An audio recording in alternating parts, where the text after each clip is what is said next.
കേന്ദ്ര സർക്കാരിന്റെ വികസന നേട്ടങ്ങൾ പ്രചരിപ്പിക്കാനുള്ള വികസിത് ഭാരത് സങ്കല്പ യാത്ര ഉദ്ഘാടനം ചെയ്തത് CPM കൗൺസിലർ. മരട് നഗരസഭയിലെ പര്യടനം CPIM കൗൺസിലർ ജിജി പ്രേമനാണ് ഉദ്ഘാടനം ചെയ്തത്.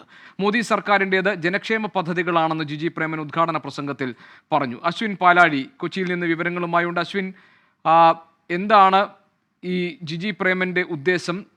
എന്താണ്, ഏത് നിലയ്ക്കാണ് പാർട്ടി ഇതിനെ കാണുന്നത്? വിവരങ്ങൾ എന്തൊക്കെയാണ്?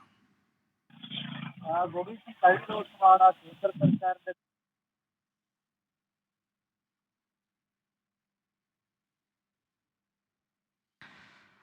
അശ്വിൻ പാലാടി, ചെറിയ സാങ്കേതിക പ്രശ്നമുണ്ട് എന്ന് തോന്നുന്നു. നമുക്ക് അശ്വിൻ്റെ റിപ്പോർട്ടിലേക്ക് തിരികെ വരാം. കേന്ദ്ര സർക്കാരിന്റെ വികസന നേട്ടങ്ങൾ പ്രചരിപ്പിക്കാനായുള്ള വികസിത് ഭാരത് സങ്കല്പ യാത്ര ഉദ്ഘാടനം ചെയ്തിരിക്കുന്നത് CPIMന്റെ കൗൺസിലറാണ്. മരട് നഗരസഭയിലെ പര്യടനം CPM കൗൺസിലർ ജിജി പ്രേമൻ ഉദ്ഘാടനം ചെയ്തിരിക്കുന്നു. മോദി സർക്കാരിൻ്റേത് ജനക്ഷേമ പദ്ധതികളാണ് എന്ന് ഉദ്ഘാടന പ്രസംഗത്തിൽ ജിജി പ്രേമൻ പറയുകയും ചെയ്തു. അശ്വിൻ പറഞ്ഞോളൂ.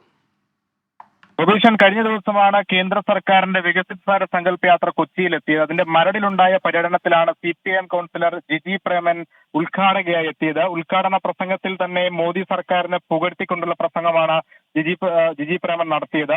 ജനക്ഷേമകരമായ പദ്ധതികളാണ് മോദി സർക്കാർ നടപ്പാക്കുന്നതെന്നായിരുന്നു പ്രസംഗത്തിലെ പരാമർശം. എന്തായാലും രാജ്യവ്യാപകമായി തന്നെ ഇത്തരത്തിലുള്ള പ്രചാരണ പരിപാടിയെ CPM അടക്കമുള്ള പ്രതിപക്ഷ പാർട്ടികൾ എതിർക്കുന്നുണ്ട്. അതിനെതിരെ പരസ്യമായി തന്നെ രംഗത്ത് വരികയും ചില സംസ്ഥാനങ്ങളിൽ തെരഞ്ഞെടുപ്പ് നടന്ന സമയത്ത് ഈ യാത്ര നിർത്തിവെക്കണമെന്നാവശ്യപ്പെട്ട് CPM-ഉം കോൺഗ്രസും അടക്കമുള്ള പാർട്ടികൾ തെരഞ്ഞെടുപ്പ് കമ്മീഷനെ സമീപിക്കുകയും ചെയ്തതാണ്. അങ്ങനെ അത് നീട്ടിവെക്കുകയും ചെയ്തതാണ്. അങ്ങനെ പരസ്യ നിലപാടെടുത്തിരിക്കുമ്പോഴാണ് കൊച്ചിയിൽ ഇതിനെ അനുകൂലിച്ചുകൊണ്ട് പ്രശംസിച്ചുകൊണ്ട് ഒരു CPM കൗൺസിലർ രംഗത്ത് വരുന്നത്. എന്തായാലും CPM ജില്ലാ നേതൃത്വം സംഭവത്തിൽ ഏരിയ കമ്മിറ്റിയോട് വിശദീകരണം ആവശ്യപ്പെട്ടിട്ടുണ്ട്. അത് കൊടുക്കുന്ന മുറയ്ക്ക് ജിജി പ്രേമനെതിരായ നടപടികളിലേക്ക് കടക്കുമെന്നാണ് ജില്ലാ നേതൃത്വം അറിയിച്ചിരിക്കുന്നത്. എന്തായാലും അറിവില്ലായ്മ കൊണ്ടാണ് പരിപാടിയിൽ പങ്കെടുത്തത് എന്ന് ജിജി പ്രേമൻ ജില്ലാ നേതൃത്വത്തെ അറിയിച്ചിട്ടുമുണ്ട്. ശരി, അശ്വിൻ പാലാടിയാണ് വിവരങ്ങൾ നൽകിയത്. 24 അഞ്ചിന്റെ വജ്രത്തിളക്കം.